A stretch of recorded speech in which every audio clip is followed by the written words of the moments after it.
Hi everybody, my name is Brian Catrone. I'm here with Ben Hills, and we're here to show you our new Trimble road call application. This application is designed to help fleets manage breakdown events. For anyone that's been involved in a breakdown event, you understand how disruptive these events can be. They're one of the leading causes of downtime for fleets. They're costly and they're very frustrating for everyone involved.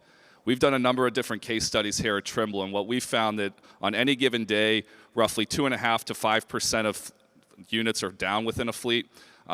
These units are making around 3 to 4 trips into the shop per year, and each of those visits is costing an average of 5 days. So lots of downtime, lots of cost associated with these different events.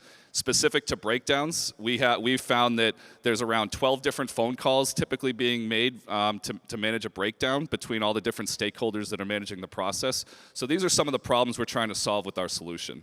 In this demo, we're going to show you how some of these different Trimble technologies come together to help solve this critical industry problem.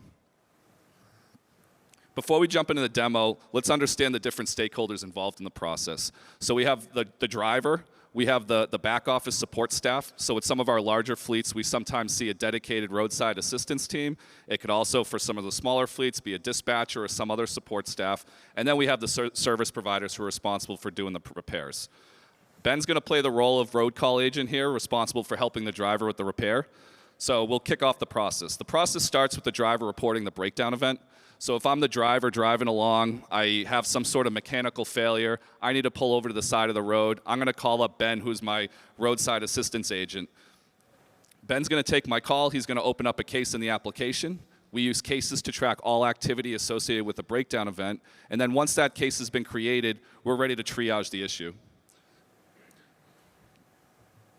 So the first step is to locate the downed asset.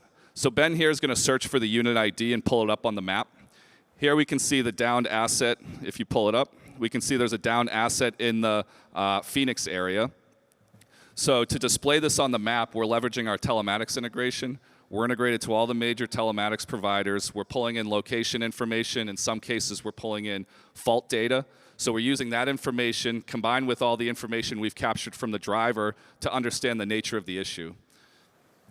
We also have, there's also, if we want to find nearby drivers, if the load needs to be rescued, if we need a jump start, or if we just need assistance from a nearby driver, we can also find nearby units. So here on the screen, you can see that that unit in black is the other unit. The unit in red is the unit broken down. The last feature I want to point out here is our weather alerts. So we can also overlay weather information on top of the map. So if we want to understand, is the driver out in freezing temperatures? Is it raining out? Is it safe to go in? Is it safe for a tow? These are all additional factors that we get through our integration to our Maps weather service. So after we've located the downed asset, the next step is to locate the service providers. Ben's going to define a radius around the downed asset so we can find all the nearby service providers. So if we want to see all the service providers within a 50-mile radius, a 100-mile radius, we can do that here using the map view. There's lots of different criteria that needs to be considered when searching for different service providers. This isn't a simple Google search to just find a local repair shop and we take the truck there.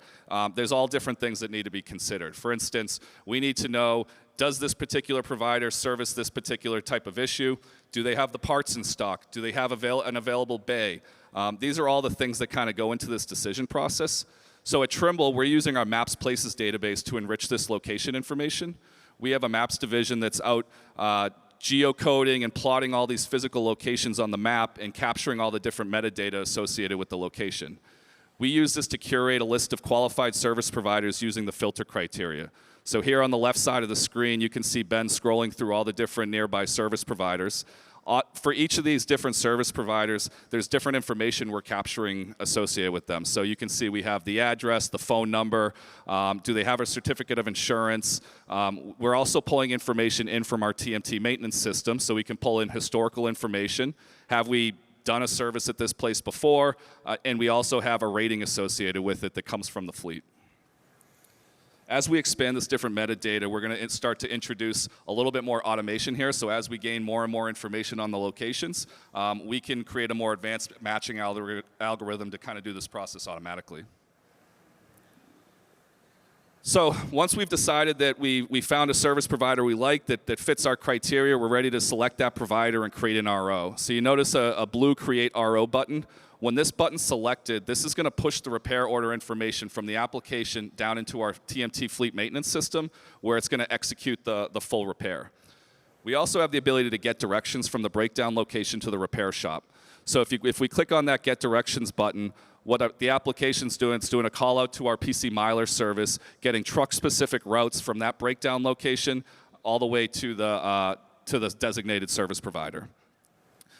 One of the other integrations we have here too is we have, through that same PC Miler service, we can pull in traffic information. So if we want to overlay traffic on top of the map, if we want to see if there's congestion in the area, we have that capability as well. So far we've showed you just kind of just the breakdown event. We also can plot that breakdown event in context of the route that comes from the TMS. So we're integrated to our different TMS products, and we're able to pull information from the TMS into the road call application. And so any of you guys that are familiar with Google Maps and the capability to search along the route, if you need to find a gas station or a McDonald's or some other location, this is very similar. So we pull the dispatch trip information in from the TMS, and instead of just looking at a static radius around that breakdown location, we're able to search along that route and see all the different relevant service providers. And the goal of this is to reduce out-of-route miles and further reducing the fleet downtime. So pulling in this information from the dispatch system or the TMS, it also enables us to introduce a concept we call proactive maintenance. So this tool's typically used to manage the breakdown, but ideally would like to avoid breakdowns altogether. And we can do this with better planning. So by combining our dispatch information from the TMS along with our preventative maintenance tasks that come from our maintenance system, we're able to proactively schedule repair